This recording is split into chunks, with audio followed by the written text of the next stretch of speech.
Alright, take two.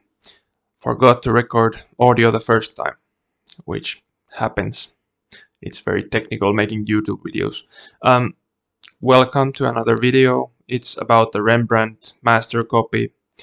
Uh, Making this copy came from having an exhibition focused on landscapes and a couple of still lifes in there as well. Exhibition went well, no more on that, but the reason I wanted to sort of revert back to a student role was, just it's kind of liberating, which is a bit paradoxical, to just follow some instructions. So I got a course from this artist Ben Valentine online, watched some videos on Rembrandt technique. He's been, looking a lot into that, and the goal was to study physical application of paint, like, the actual thickness of the paint layer and layering on top of layers of paint, as opposed to like the way I usually work, just trying to be quite direct, applying the paint, applying the right color at the right place, right value, and so forth, painting the texture instead of using physical paint, so yeah, all that sort of stuff I was trying to learn, as well as, pushing the colors a little bit, using higher chroma colors, not like very naturalistic necessarily, but something that's interesting to look at, and I think it went pretty well. Yeah, so if you don't know about Rembrandt, he's a great Dutch master.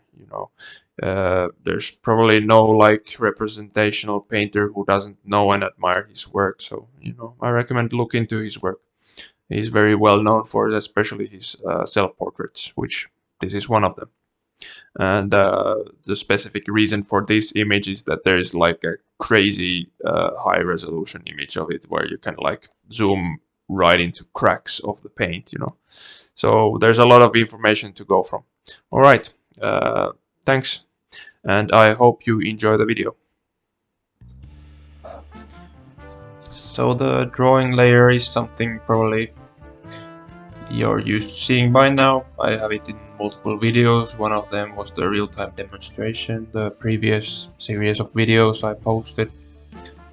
And so, knowing that, I just kind of sped things up here, so it doesn't get too tedious. This video is fairly long already. You'll just see the drawing develop there, making noses long and all that good stuff. And getting a likeness is hard. It's all about the proportions of the face, in relation to all the other stuff, and it's about comparing things as you get more stuff on the canvas. And well, obviously this was like a master copy, but the copy word is a bit misleading, let's say. Copying is like strictly one-for-one is maybe not the case here. Like maybe if you saw my previous video on master copies that I posted like 10 months ago or so, there I said that there is good to be some kind of goal for the master copy when you're doing it, and that's something I went over already. So for this one it was definitely the texture and the colors, and not so much practicing drawing skills, modeling the form. And you can go all the way and try to make it a perfect copy, but of course that's more time consuming, and maybe you're not learning as much as it could be if you just went on to another project. Of course, the financial perspective, if you want to sell the painting afterwards, you want to make it really good. Like that said, I think I got a good likeness, and I'm pretty happy with the painting. As always, there's some things that bother me, but not sure how to like approach it again at the very end of the painting. But I think overall it's a very good painting, and I'm happy with it. So what you're seeing here is I'm developing the so-called Grisaille layer. It's the first Grisaille layer, to be specific here. It was the plan on this painting to create two separate Grisaille layers. And here I am realizing that I haven't explained the term of grisaille, which painters know but maybe others won't. Means this kind of gray underpainting coming from the word, gris, gris, butchering the French there, but it means gray basically. You're doing it monochromatically. And the goal for the first layer was to get the form established, build a base layer for the lights, not so textural, just get the information in there, turn the forms of the face, make it egg-shaped, three-dimensional looking. And that said, intentionally I left some things a bit lighter than they should be. It's not really like popping out as a three-dimensional thing yet, and that's technical, because in the upcoming layers, well, first I'm gonna make the second Grisaille layer, but after that comes the color layer, and applying the color as a sort of transparent application, it will darken the layer slightly. So I didn't want to go too dark on this layer yet. I can always fix it on the color layer, but it's a bit annoying if I have to like go and make everything lighter again at that point if I made it too dark here. So it's a bit of planning ahead. And here you come into the meat of the second Grisaille layer.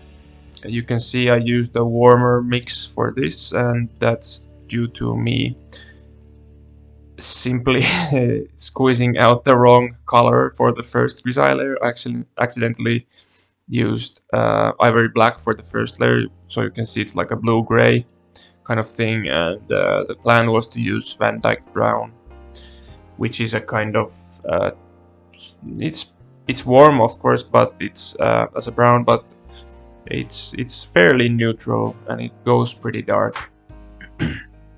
And you can see here a bit of the paint texture already visible, and that was one of the goals for the second Grisaille layer, was to really focus on the textures.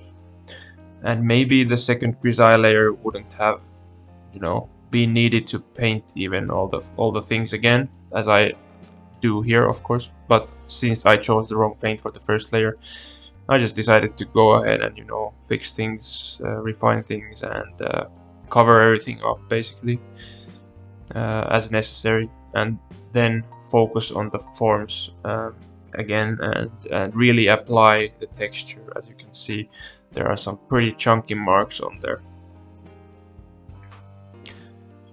So yeah, that's pretty much the end of the first stage here. All right, time for a bit of an intermission. Here you have my palette, obvious, yeah. I'm gonna go over the colors that I used here, and they're basically mostly from the course I was watching, and they're picked for their transparency, for the applying on top layer. Well, that was a clunky way to say that, but this is quinacridone rose.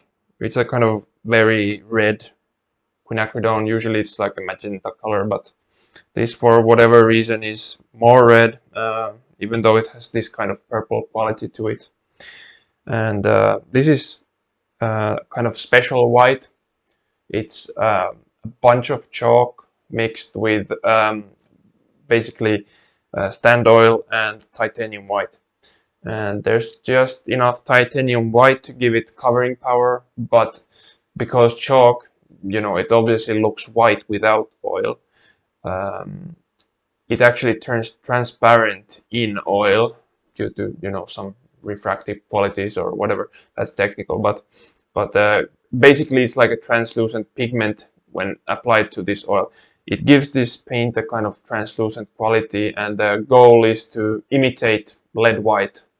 And I don't use lead white because, one, it's expensive, two, obviously it's toxic, and three, like I don't wanna be polluting the world with some more lead.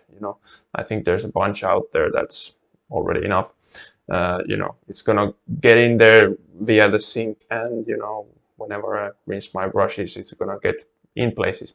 There's ways to paint safely with that. It's very archival. There's like a lot of arguments for using it, I understand, but it's, you know, not me. And this is a great replacement, at least from what I hear. The artist Ben Valentine at least says he likes it quite a bit. You know, it's quite similar to lead white in quality. I only tried, you know, mixing lead white once, so I don't really have a good experience of that. And there's many different kinds, many different kinds of lead white. So yeah, you can make your own choice if you wanna like follow along and try some stuff like this out, you know. Oh, all right, next pigment. This is Aurelian yellow. It's not the same one that was recommended, but this is a cobalt yellow essentially. It's very transparent, but and also like very, I would say like medium yellow, like not too green, not too orangey, and seemed to work just fine for this. It was just a transparent paint I asked for in the shop I go to, and this was basically the only one they had. You know, you could use something else. Transparent red oxide, and that's, you know, a pretty common pigment. And then there's two blacks, basically blacks mixed with a little bit of transparent oxide red and blue, ultramarine. In this case, you could use cobalt as well for like a red or warm black mixture, and then bluer or cooler black mixture. And you could use this for like adjusting the temperatures of your tones, or, you know, creating darks in the painting. Well, that's it for these colors.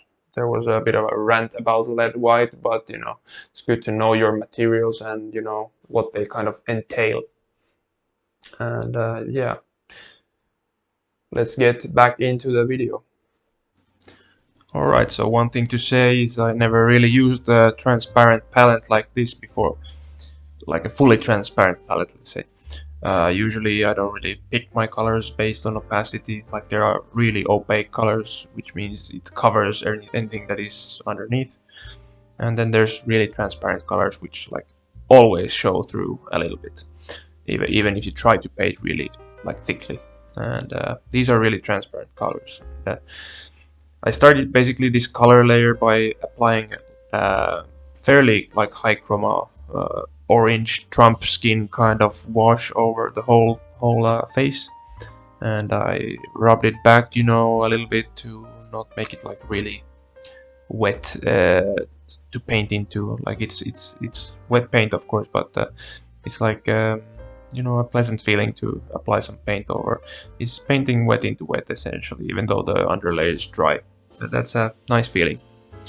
It kind of works as intended, let's say. And one thing to mention here, I was only using round brushes because supposedly that's what Rembrandt used. Obviously not like synthetic nylon rounds, rather like bristle brushes, but it was also a fun experiment because, you know, I tend to use like filberts and flats when I'm painting, not really rounds, except for like the smaller details. And yeah, you can make a lot of interesting marks, and they're pretty versatile. You can get a really like sharp mark, small detailed mark with a big brush. And yeah, but we'll see if I use those more in the future.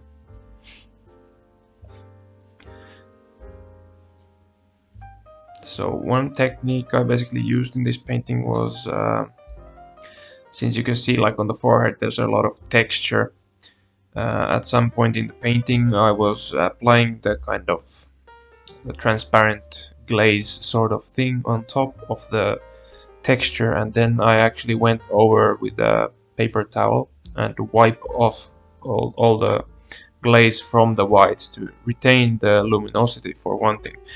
But you know, like imagine ink kind of flowing into the valleys of the paint ridges.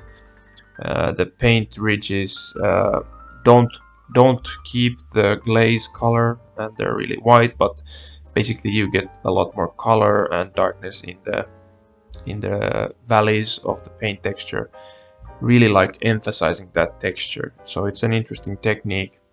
It can be like really obvious if you do it like in just one layer, but here like applying multiple rounds of paint on top and wiping and letting it dry and doing it again, all this kind of stuff, then it really can create an interesting kind of mysterious effect where there's like you're not sure like how many layers were applied to do this painting, like and some of the effects simply aren't like doable with just one layer. So I think it's really interesting.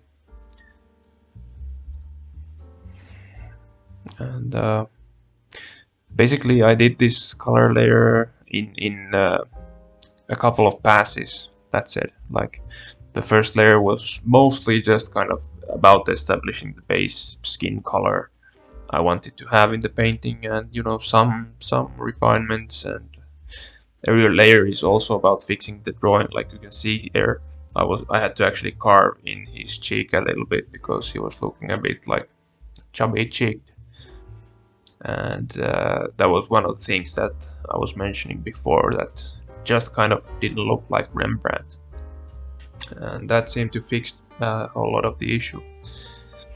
And those things can be really like hard to pick up sometimes. But yeah, on the further layers, you know, I pretty much maybe I applied a bit of a glaze before starting to work on the layer, but not necessarily. Like I didn't apply a full like color coat on the whole face anymore after the first layer. After that I kind of just went in and added details and textures and really just kind of had fun with the painting. And of course in the meantime I was also like working on the hat and the background and the coat, and those things aren't very interesting to watch, so I kind of just sped through those things, but you know, I did spend a little bit of time working on those as well.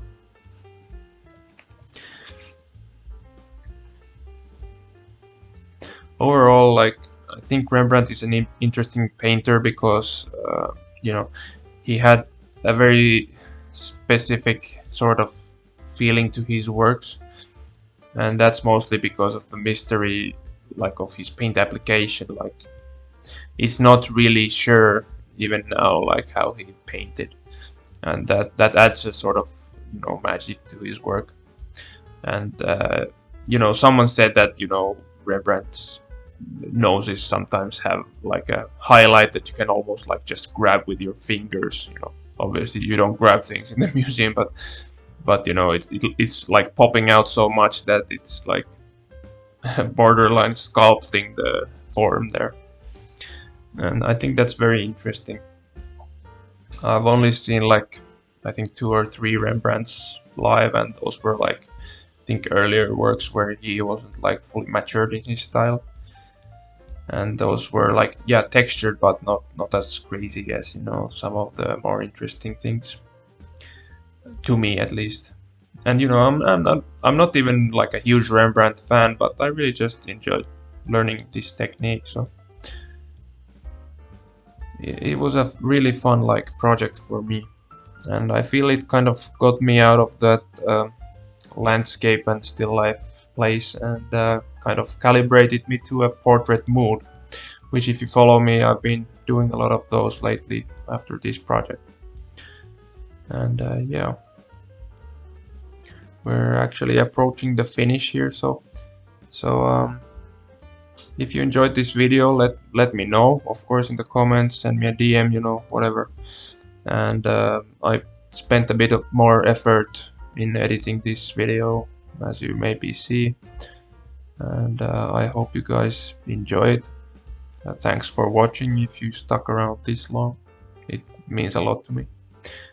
And yeah, if you want to try out this style of painting, then you know, you can go check out Ben Valentine's course, and I recommend it. It's a good course for like learning this stuff. You know, not all of it was new to me, but it was nice to get some kind of guidance for this project. So Mad respect for those who stuck out this long, and I hope you enjoy this final close-up of the painting.